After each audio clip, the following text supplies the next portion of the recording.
एक मिनट एक मिनट एक मिनट एक मिनट एक मिनट एक मिनट एक मिनट एक मिनट एक मिनट एक मिनट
আহি চেষ্টা কৰিছে, মোৰ ষ্টেজত উঠাৰ চেষ্টা কৰিছে, আমাৰ মানুহবিলাকে বাধা দিছে।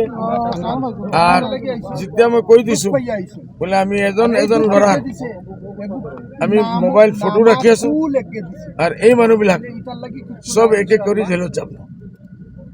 এইটো কোৱাৰ পিছত বাৰ বাৰ উঠাৰ চেষ্টা কৰিছে, ষ্টেজে আহিব মোক হাৰ্ট কৰাৰ চেষ্টা কৰিছে।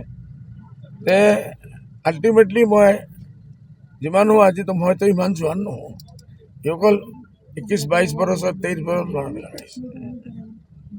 তাৰপিছত মই যেতিয়া কৈছোঁ বোলে ফটো কৰি ৰাখোঁ, এজন ল'ৰা এৰেষ্ট হ'ব। আৰু মাইসকলক মই কৈছোঁ বোলে আপোনালোকে আপোনাৰ ল'ৰাকক 3 দিন দেখিলে পাল কৰি 3 দিনৰ ভিতৰত চব এৰেষ্ট হ'ব। তাৰপিছত আপোনালোকে মেঘালয়, বম্বে, মাদ্ৰাছ য'ত পঠাব লাগে, ত্ৰিপুৰা, আমাৰ সব জেগাত এইবোৰ থাকক, কষ্টমষ্টি আমাব নালাগে, নহ'লে এৰেষ্ট হ'ব। আৰু পুলিচে কি হালত কৰিব এইটো নাজানে।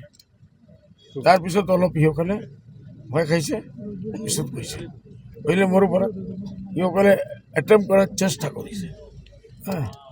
এইটো কাৰণে মোৰ বহুত বেয়া লাগিছে। মই ইয়াত মোৰ ইচ্ছা আছিল থানাত আহি এজাহাৰ দিম, পাই নিম।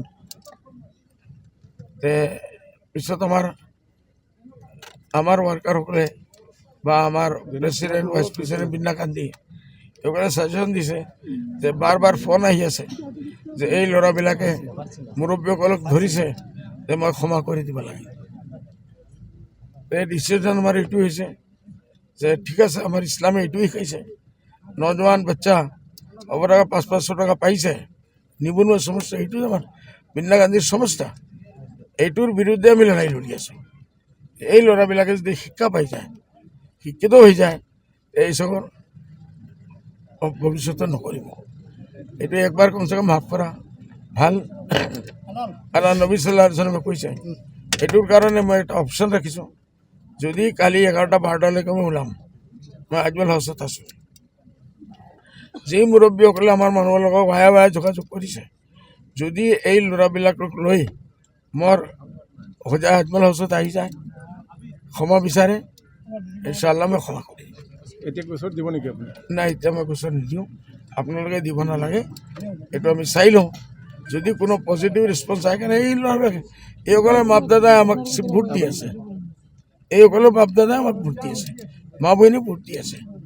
কিছু ল'ৰাবিলাক নিবনুৱা, 500 টাকা কৰে পালি হৈ যাব তে বাকি আমি কি কৰিব লাগে আমি কৰিম আপোনালোকে জানে আৰু আপোনালোকে মোৰ কাৰণে ইমান মায়া মৰম দেখাইছে যে গোটেই সমষ্টিৰ পৰা গোটেই অসমৰ পৰা দিল্লীৰ পৰা ফোন আহি আছে আমার गुजरात बॉम्बे पर फोन आए से क्या हो गया आजमल साहब में मुझे कुछ नहीं हुआ इंशाल्लाह ये कुछ भी नहीं बिगाड़ सकते बल्कि मैंने आज ऐलान किया कि जिस जगह में ये बच्चों ने आधा घंटा हंगामा किया वहाँ मेरा जितना भी वोट था 5 से 10,000 वोट आज मेरा बढ़ गया इंशाल्लाह सिंपैथी वोट मुझे मिलेगा इसलिए रजाउल करीम साहब को जितना करना है करें अंजाम इनका और उनके बच्चों का क्या होगा वो सोच लें लेकिन मैं तो माफ़ करता ही रहूँगा मैं माफ़ करूँगा ओके भाई थैंक यू স্যার কিবা ষড়যন্ত্ৰৰ গোন্ধ পাইছে নেকি স্যাৰ? না ডক্টৰ আমাৰ ৰেজাউল সাহেবে আজিৰ পৰা 5 দিন আগে এটা পোস্ট কৰিছিল তাৰ যিমান ইউথ ৱাৰ্কাৰ কৰে বোলে আপোনালোকে আজমল সাহেব য'ত যায় এটেক কৰক আমি নৰ্মেল হিচাপে লৈছোঁ ইমান সাহস নকৰিব যদি তেখেত ভাবে বোলে মোৰ ওপৰত এটেক কৰিলে মই ভয় খাই যাম মোক জানে মাৰাৰ চেষ্টা কৰিব মই অলপ দিন যাওক এটেম্প টু মাৰ্ডাৰৰ প্ৰয়োজন হ'লে কেছ কৰিম আৰু যদি মোৰ পৰা কৰে তে মই যমুনামুখৰ মানুহৰ কাৰণে বিন্নাকান্দিৰ ৰাইজৰ কাৰণে ভোটাৰৰ কাৰণে মই জান দিব লাগে প্ৰস্তুত আছোঁ মই লাগিলে আমি জান দি দিম পहिले ৰেজাল্ট কৰিম গুণ্ডাগিৰিৰ সন্মুখত আমি চাৰেণ্ডাৰ নকৰোঁ এই ল'ৰাকেইজনে কিয় কৰিছে কিবা গম পাইছে নেকি আপুনি? না হু হা গো বেক গবেক দিছে তাকে স্যার আপুনি বিচৰা বাতৰি পাব কেৱল নিউজ 18 এপত নিউজ 18 এপ ডাউনলোড কৰিবলৈ স্কেন কৰক এই QR কোড গুগল প্লে ষ্টৰতো পাব এই নিউজ 18 এপ